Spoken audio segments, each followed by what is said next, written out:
انسان کی کامیابی اور ناکامی کا ایک معیار ہے جو ہمارے سامنے آ رہا ہے، اور یہ ہر شخص جانتا ہے کہ ہم جو بھاگ دوڑ دنیا میں کر رہے ہیں، صبح سے شام تک کی مشقت، آپ لوگ اکثر اپنے گھر والوں کو چھوڑ کر آئے ہوئے یہاں، کتنی محنت ہے، کتنی مشقت ہے، کتنی مشکلات اٹھا رہے ہیں، لیکن یہ سب کچھ کیوں کر رہے ہیں؟ کامیابی کے حصول کے لیے۔ البتہ کامیابی کے معیارات ہیں، ہمارے ذہنوں میں جو معیارات بیٹھے ہوئے ہیں وہ کیا ہے؟ کامیابی پیسے سے ہے، کامیابی جائیداد سے ہے، کامیابی کاروبار سے ہے، کامیابی شہرت سے ہے، کامیابی اقتدار سے ہے۔ یہ معیارات ہیں۔ جو جتنا دولت مند اتنا کامیاب، جو جتنا مشہور اتنا کامیاب، جو جتنا پاپولر اتنا کامیاب، جو حکومت پر پہنچ گیا کامیاب، جس نے بڑا کاروبار جما لیا کامیاب، جس نے بہت جائیداد بنا لی کامیاب۔ یہی ہے اصل میں ساری بس کی گانٹھ۔ جو تصور کامیابی کا ہوگا اسی کے مطابق آپ کی بھاگ دوڑ ہوگی، اسی کے لیے جد و جہد ہوگی، اسی کے لیے توانائیاں صرف ہوں گی، اسی کے لیے دن رات کی مشقت ہوگی۔ یہ ہے اصل شے جس کی یہاں نفی ہو رہی ہے۔ کامیابی دولت سے نہیں، کامیابی شہرت سے نہیں، کامیابی اقتدار اور طاقت اور حکومت سے نہیں، بلکہ کامیابی ہے ایمان سے، عمل صالح سے، تواصی بالحق سے، تواصی بالصبر سے۔ آپ غور کیجئے اس نقطہ نظر کا، اس ایٹیچیوڈ کا، یہ جو مینٹل ایٹیچیوڈ ہے، اس کا بدل جانا ہی انسانی شخصیت کے اندر انقلاب برپا کرے۔ اب آپ کا نتیجہ کیا نکلا؟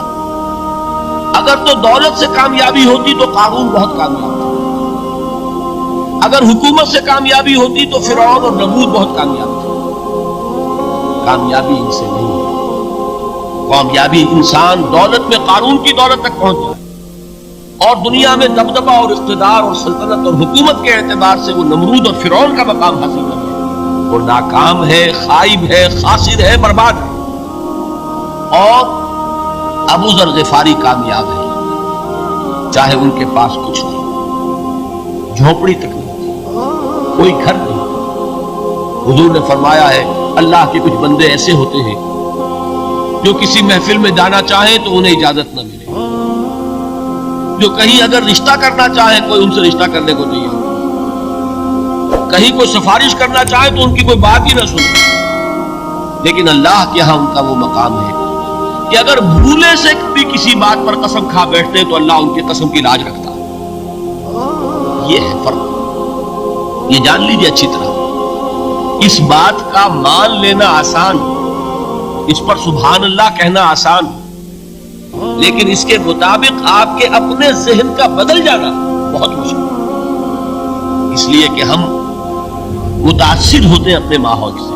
وہ بڑا محل ہے، دیکھ کر ایک دفعہ جھجری آتی، وہ بڑی سی 20 فٹ لمبی کار سناٹے کے ساتھ آپ کے پاس سے گزر گئی۔ ایک دفعہ اعصاب کے اندر ارتعاش ہوتا ہے، محسوس ہوتا ہے بڑے یہ نصیبے والے لوگ ہیں، بڑے خوش نصیب، بڑے کامیاب، حالانکہ کچھ معلوم نہیں کہ یہی سب سے بڑی بد نصیبی ہو سکتا ہے کہ یہی سب سے بڑی ناکامی۔ اگر ذہنوں میں یہ بات بیٹھ جائے کامیابی کس شے سے، یہی وجہ دیکھیے قرآن مجید میں بارہا آپ دیکھیں اولئک ھم المفلحون، یہ ہے لوگ کامیاب ہوں۔ آج ہی آپ نے نماز میں وہ آیات سنی، یا ایھا الذین آمنوا ارکعوا واسجدوا واعبدوا ربکم وافعلوا الخیر لعلکم تفلحون۔ اے ایمان والو، رکوع کرو، سجدہ کرو، اپنے رب کی پرستش اور بندگی کرو اور اچھے کام کرو تاکہ تم کامیاب ہو جاؤ۔ تو کامیابی کن چیزوں سے ہے؟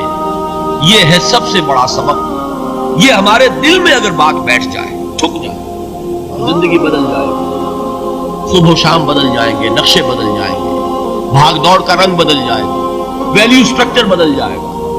آج وہ ایک چیز نہایت اہم نظر آ رہی ہے، کل نہایت غیر اہم نظر آئے گی۔ جیسے کہ حضور کی حدیث ہے، ما لی ولی الدنیا، مجھے تمہاری اس دنیا سے کیا سروکار ہے، انما مثلی کراکب استظل تحت شجرۃ ثم راح فترکها، میری مثال تو اس سوار کی سی ہے جو تھوڑی دیر کے لیے درخت کے سائے میں ٹھہرتا ہے سستانے کے لیے، پھر وہ اپنا راستہ لیتا ہے، اسے اس درخت سے مستقل تعلق اس کا نہیں ہے، وہ اس کا گھر نہیں، وہ اس کی منزل نہیں۔ اسی طرح یہ دنیا میرا گھر نہیں ہے۔ اب دیکھیے ہم کہتے ہیں انا للہ و انا الیہ راجعون، ہم تو مسافر ہیں، ہم اللہ کے پاس سے آئے، اللہ کی طرف ہمیں لوٹ جانا ہے۔ کن فی الدنیا کانک غریب و عابر سبیل، حضور فرماتے ہیں دنیا میں ایسے رہو جیسے کہ تم اجنبی ہو یا راہ چلتے مسافر۔ لیکن یہ طرز عمل کب ہوگا؟ جبکہ یہ آیت ہمارے ذہنوں کے اندر بیٹھ گئی ہو، والعصر ان الانسان لفی خسر الا الذین آمنوا وعملوا الصالحات وتواصوا بالحق وتواصوا بالصبر۔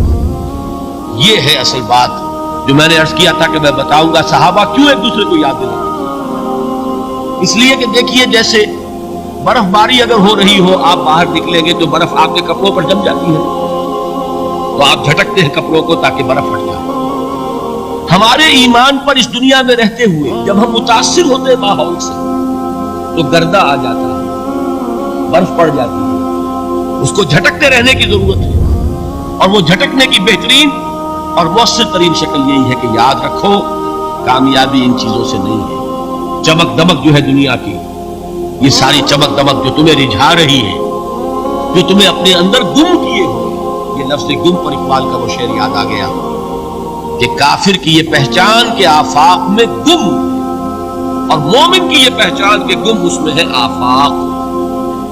تم گم نہ ہو کر رہ جاؤ اس میں، مبہوت نہ ہو کر رہ جاؤ، مرعوب نہ ہو کر رہ جاؤ، دنیا ہی کی محبت تمہارے اوپر ڈیرے نہ ڈالے، تمہارے دلوں کے اوپر مسلط نہ ہو جائے۔